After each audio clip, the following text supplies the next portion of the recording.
Assalamualaikum warahmatullahi wabarakatuh. Selamat pagi, selamat datang di Bisik Bincang Asik seputar narkotika. Kegiatan ini merupakan hasil kerjasama dari BNN Provinsi Jawa Timur dengan Komisi Nasional Pendidikan. Nah, sebelumnya perkenalkan saya selaku moderator di kegiatan hari ini. Saya Hanif Ibrahim sebagai staf milenial Komnas Pendidikan. Nah, mungkin narasumber di sini bisa memperkenalkan diri dari mana? Baik, halo teman-teman semua. Sebelumnya perkenalkan, saya Ardelia Berta, mahasiswa FK angkatan 2019 dan sekarang menjabat sebagai Ketua Himawari Hima Kebidanan FK tahun 2021. Baik. Kemudian Masnya mungkin bisa memperkenalkan diri di sini. Oke, halo semuanya. Perkenalkan saya Diza Meviano Salvino, biasa dipanggil Diza, dari mahasiswa Fakultas Ilmu Budaya Universitas Airlangga angkatan 2017. Sekarang juga sedang diamanai menjadi Menteri Sosial Masyarakat BEM-UNER Kabinet Dekat 2021. Nah, dari perkenalannya saja sudah terlihat bahwa kedua pemateri yang hadir di pagi hari ini merupakan orang-orang yang luar biasa di bidangnya masing-masing. Nah, Mbak Ardel ini dengar-dengar nih kemarin habis menang lomba tingkat internasional ya. Mungkin bisa dijelaskan ke penonton? Iya, alhamdulillah kemarin dapat gold medal di OCIIP Nigeria, tepatnya di Afrika. Kemarin mewakili Universitas Airlangga bersama 4 rekan saya, dan kami kemarin mengambil topik tentang tuberkulosis. Jadi screening tuberkulosis dan deteksinya, terutama untuk di daerah pedalaman. Jadi testingnya ini komprehensif, didukung sama aplikasi. Dan alhamdulillah kemarin juga dapat gold medal tadi. Wah, luar biasa ya. Semoga saja penonton di sini juga bisa memiliki prestasi seperti Mbak Ardel ini. Nah, kemudian di perguruan tinggi itu ada yang namanya salah satu lomba bergengsi, PIMNAS. Nah, mungkin Mbak Ardel bisa menjelaskan PIMNAS itu apa sih? Baik, jadi PIMNAS itu salah satu serangkaian dari pendanaan yang dilakukan oleh Kemendikbud. Jadi Kemendikbud itu mendanai penelitian ataupun kewirausahaan dari mahasiswa, dan itu kurang lebih maksimal 10 juta. Jadi nanti ada serangkaian didanai, kemudian ada yang namanya MONEF, PKP 2 namanya. Jadi nanti akan di screening kira-kira siapa yang sudah mencapai target 100% dan sesuai dengan ekspektasi dari Kemendikbud. Kemudian nanti setelah itu baru dipilih-pilih siapa yang bisa maju ke PIMNAS. PIMNAS ini kurang lebih seperti presentasi ya kalau ikut di lomba karya tulis ilmiah. Kemudian nanti bakal ada gold medal, juga bakal ada perunggu dan perak lainnya. Wah, keren-keren. Nah, Mbak Ardel ini di PIMNAS sebagai apa ya? Mohon doanya juga. Jadi kemarin untuk PKM ya, untuk programnya, program kreativitas mahasiswa, kemarin didanai 2. Yang pertama itu tentang Citomas, jadi masker yang berasal dari kitosan, kulit udang. Kemungkinan 95% itu berdasarkan jurnal yang kami dapatkan bisa men-screening adanya bakteri, virus maupun kuman, jadi antimikroba. Kemudian untuk yang kedua itu tentang binaural beats. Kalau teman-teman pernah dengar, itu salah satu musik yang digunakan untuk meditasi, terutama untuk anak sekolah meningkatkan kecerdasan. Tapi di penelitian kami itu berfokus pada menurunkan kecemasan menjelang persalinan pada ibu bersalin. Dan mohon doanya semoga bisa mewakili universitas untuk bisa dapat gold medal. Amin, semoga aja doa terbaik yang kita panjatkan bisa bermanfaat untuk kita semua. Nah, Mbak Ardel ini kan pastinya punya rencana nih ke depannya. Kira-kira apa hal-hal yang akan Mbak Ardel lakukan? Untuk rencana kedepannya mungkin tetap bisa aktif di himpunan, kemudian juga bisa aktif di Ikatan Mahasiswa Bidan, kemudian bisa jalan-jalan di penelitian. Kemudian nanti kalau misalnya sudah lulus dari kebidanan juga bisa di pelayanan. Dan kebetulan saya juga sebagai mahasiswa hukum di salah satu universitas di Surabaya, jadi double degree. Nanti kalau misalnya sudah lulus, insya Allah setelah di pelayanan bisa ngambil mengajukan diri meminta amanah di pemerintahan. Mohon doanya ya teman-teman semua. Baik, terima kasih Mbak Ardel. Mungkin kita bisa ngobrol sejenak nih dengan Mas Diza. Nah, Mas Diza ini kan Menteri Sosial di Universitas Airlangga. Menteri Sosial itu tugasnya apa aja ya? Nah, kalau kita lihat kan kalau di BEM-UNER sendiri kan ada 2 tuh, ada Menteri Sosial dan ada Menteri pengembangan desa mitra. Kalau kita sendiri dari Menteri Sosial tugasnya ya kita memberikan sebuah aksi nyata dan tindakan yang solutif kepada berbagai problematika yang ada di masyarakat. Contohnya nih terkait kemarin ada beberapa warga yang membutuhkan beberapa bantuan. Nah, maka dari itu kita juga memberikan solusi berupa apa ya, tindakan aksi nyata kita berupa apa, pemberian sembako dan masih banyak lagi seperti. Jadi tugas kita lebih concern untuk sub wilayahnya juga, terutama di Surabaya seperti itu. Nah, kemudian bagaimana sih cara menumbuhkan jiwa kepedulian dan sosial khususnya di kalangan milenial seperti kita ini? Nah, kalau caranya sendiri itu gampang banget ya kalau menurutku ya, karena aku juga sempat ngerasain juga itu, karena aku juga tumbuh itu juga dari teman-teman yang lain dengan cara ya kita harus bisa saling mengajak satu sama lain, kita juga harus saling memberikan manfaat satu sama lain. Jadi nggak cuman kita mengajak untuk mereka sekedar capek-capek aja enggak, tapi kita juga memberikan mereka juga apa pembelajaran yang bisa mereka dapatkan seperti itu. Baik, kemudian bagaimana sih pengalaman terbesar Mas selama aktif di berbagai kegiatan sosial?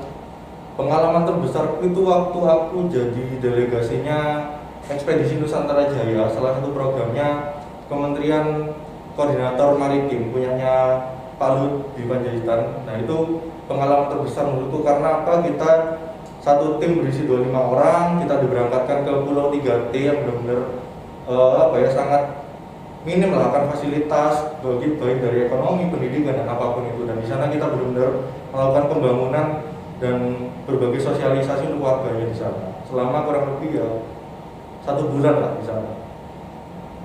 Nah, baik.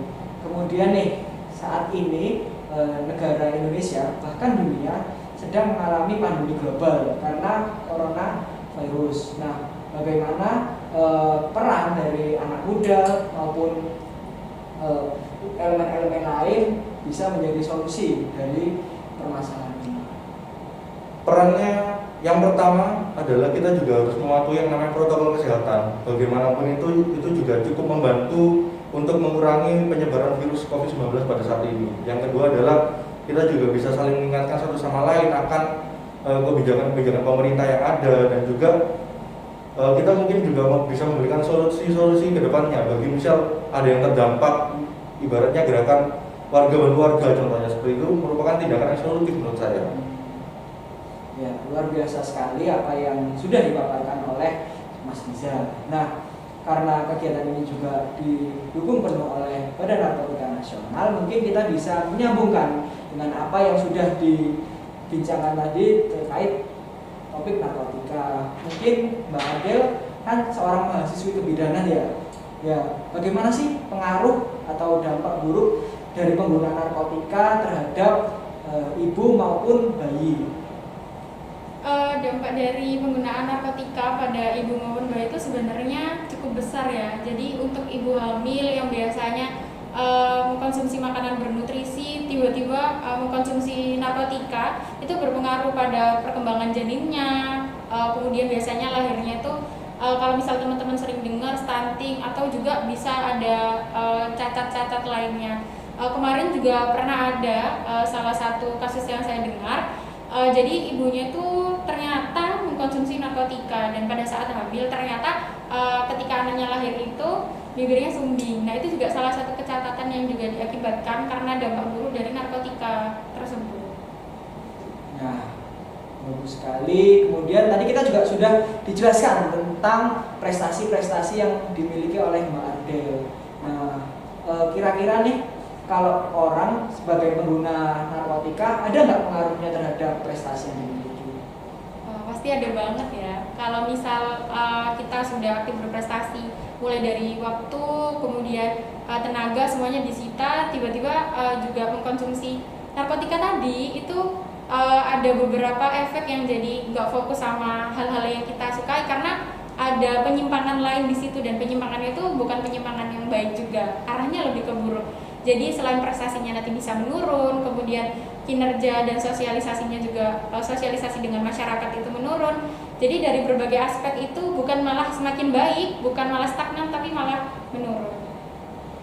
Baik, terima kasih Mbak Ardel Mungkin kita bisa berganti ke Mas Biza nih. Pertanyaannya cukup sederhana. Narkotika sendiri itu lebih banyak membawa dampak positif atau negatif terhadap lingkungan sosial? Kalau kita lihat untuk penyalahgunaan narkotika sendiri itu lebih banyak dampak negatifnya daripada positifnya. Bahkan kalau kita cari pun bisa nggak ada dampak positif yang bisa didapat gitu dalam penyalahgunaan narkotika. Dampak sosialnya adalah mereka akan menimbulkan sebuah keresahan di lingkungan masyarakat. Karena apa?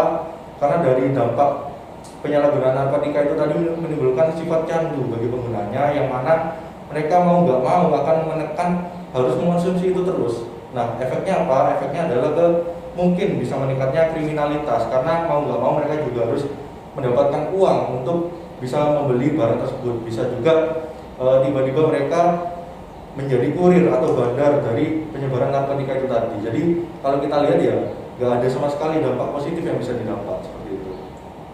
Wah, ngeri sekali ya ternyata pengaruh dari penggunaan narkotika dalam lingkungan pergaulan. Dan Mas Biza ini kan juga aktif di kepemudaan ya.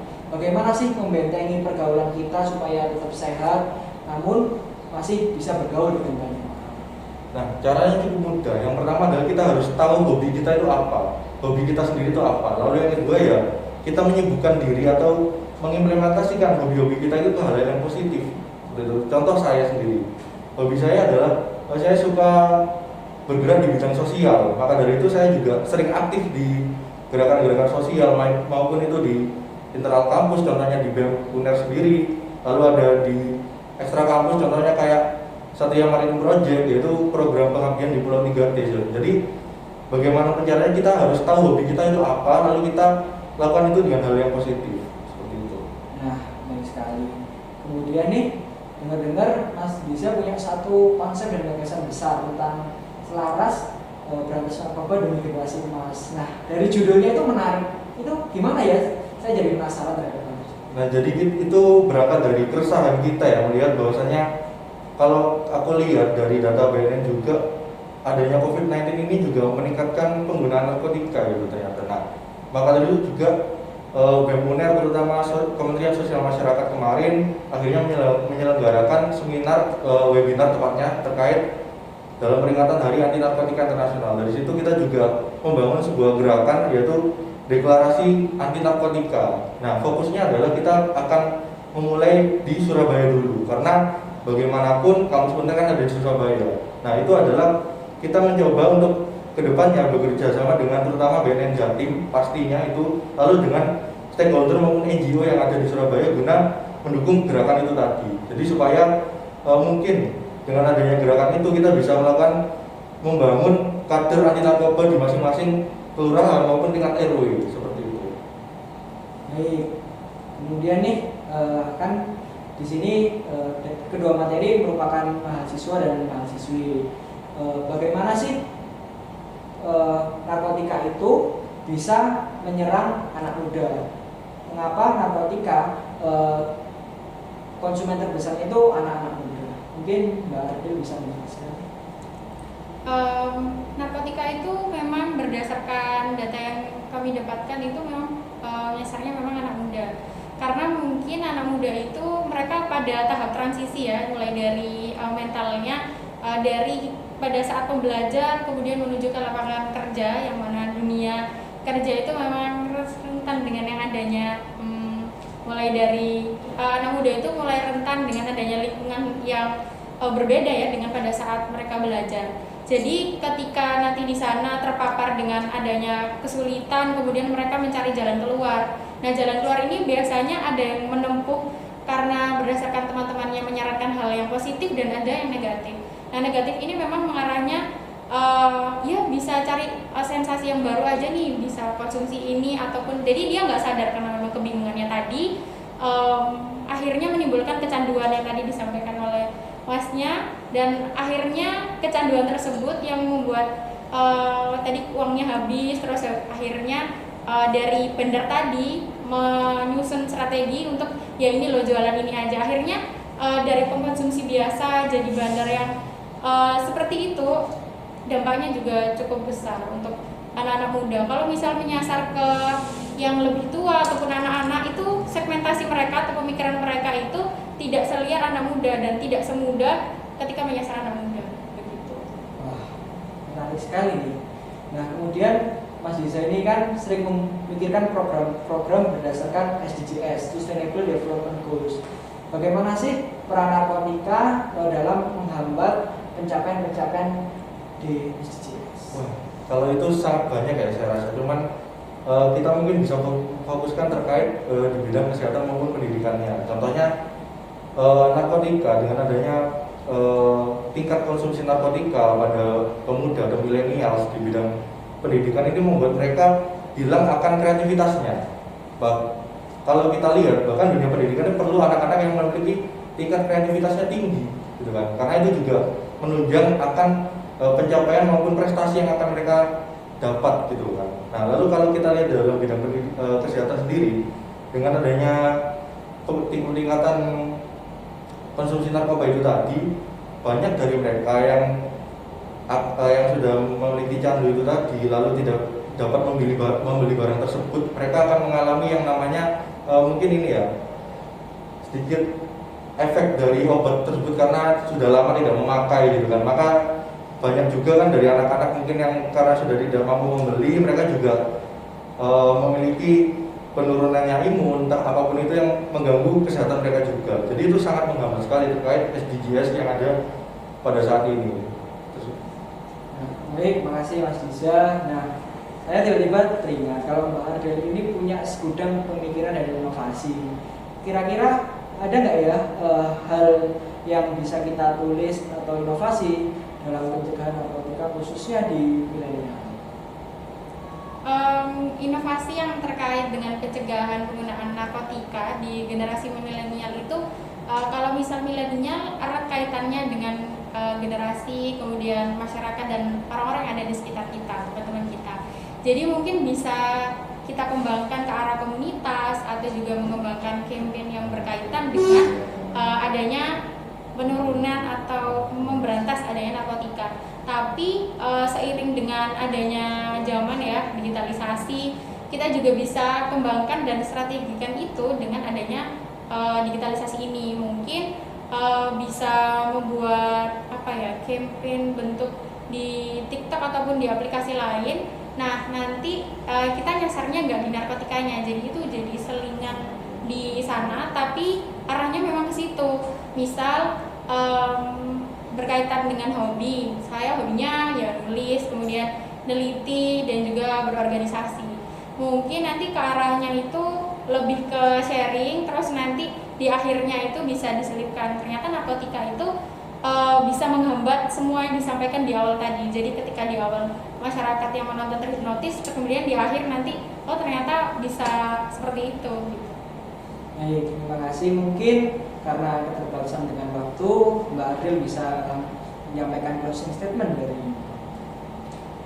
Mungkin closing statementnya sesuai dengan jargon BNN ya, prestasi yes, narkoba no. Jadi teman-teman semua, kalau misal ada di titik dimana kita pusing ataupun lelah ataupun bagaimana, tetap jauhin yang namanya narkotika. Pun itu walaupun dari teman dekat ataupun dari keluarga, itu juga bisa jadi salah satu lahan yang menyasar kita. Kita tetap harus bisa berpikir positif dan juga mulai sekarang untuk membentuk circle yang baik, circle pertemanan, circle keluarga maupun masyarakat. Baik, terima kasih Mbak Ardel atas jawabannya dan pengingatnya untuk kita semua. Kemudian Mas Diza mungkin bisa menyampaikan closing statement atau bonus kepada seluruh penonton. Oke, karena ini juga temanya terkait narkotika, jadi mungkin teman-teman bisa jauhi narkotika itu tadi, dan yang bisa membentengi teman-teman dari narkotika adalah diri teman-teman sendiri. Perkuat pikiran teman-teman ke hal-hal yang lebih positif, sibukkan diri teman-teman ke hal-hal atau kegiatan yang lebih positif, karena itu bisa menjadi salah satu penyegah atau benteng yang paling kuat agar kita bisa dijauhi dari rasa ingin tahu akan atau mencoba pada narkotika. Mungkin itu saja kalau dari saya. Ya, baik, terima kasih kepada seluruh materi yang hadir pada kegiatan di pagi hari ini. Kegiatan ini disponsori oleh Badan Narkotika Nasional dan saya ingin mengucapkan jargon kita semua, say no to drugs. Ya, terima kasih, kurang lebihnya mohon maaf. Wassalamualaikum warahmatullahi wabarakatuh.